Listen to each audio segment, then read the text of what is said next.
চুরি হয়েছে বিভিন্ন জায়গার মধ্যে দেখছি, বিভিন্ন করে দেখছি, কিন্তু আজকে চুরিটা এত ভয়ঙ্কর ভাবে করা হয়েছে। এই চুরিটা করা হয়েছে ব্রাহ্মণবাড়িয়া জেলা নবীনগর উপজেলা জিনিতপুর ইউনিয়ন মালাই গ্রামের মধ্যপাড়া একটি বাড়ির মধ্যে। তো তাদের বাড়ির ফ্যামিলির লোক সবাই ঢাকার মধ্যে থাকে, কিন্তু এত টিন সিট বিল্ডিং এর ভিতরে যে কিভাবে ঢুকলো চোরগুলো, তো অবশ্যই আপনারা ভিডিওটা না টেনে সম্পূর্ণ ভিডিওটা দেখবেন। যাদের বাড়িতে এবং যাদের ঘরের মধ্যে চুরি হয়েছে অবশ্যই তাদের থেকে সাক্ষাৎকার নেওয়াটা একদম উত্তম আমি মনে করি। যেটা আসসালামু আলাইকুম।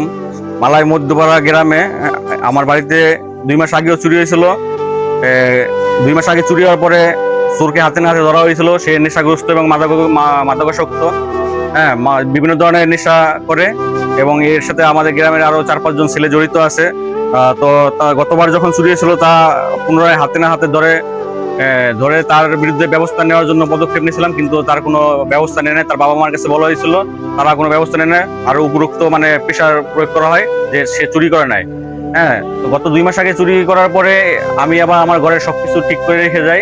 তো এবার এসে আবার দেখি 2 মাস পরে যা করছে তার থেকে আরো বেশি চুরি করছে। আমার স্বর্ণ, সোলারের ব্যাটারি যা ছিল সবকিছু খুলে নিয়ে গেছে। আমার সোলারের ব্যাটারি ছিল, অনেক বড় ব্যাটারি, তা নিয়ে গেছে। স্বর্ণ নিয়ে গেছে 1.5-2 ভরির মতো, এবং সুকেজের ভিতরে যত কাপ পিরিচ যা ছিল সব নিয়ে গেছে। আমার এখানে সোলারের চার্জার ফ্যান ছিল, চার্জার ফ্যানটাও নিয়ে গেছে।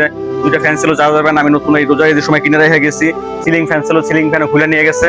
হ্যাঁ, আমার ঘরের আমার বাপদাদার আমলের যত এখানে হাড়ি পাতিল ছিল, পিতলের তামার, সবগুলো এই যে উপরে ছিল সব এগুলো নিয়ে গেছে। এই যে আলমারি খুললে এই আলমারির ভিতরে স্বর্ণ ছিল, এই যে কম্বলের ভিতরে এই কম্বলের এখানে আছে, এই যে স্বর্ণর পরে রয়েছে এখানে বক্স, স্বর্ণ নাই, সব খুললে। এবং আলমারির ভিতরেও এখানে অনেক জামা কাপড় ছিল, সব চুরি করে নিয়ে গেছে। এর বিরুদ্ধে কঠিন, আমি চাই যে গ্রামবাসী সকলে একত্রিত হয়ে এর বিরুদ্ধে একটা পুরা চূড়ান্ত ব্যবস্থা গ্রহণ করার জন্য।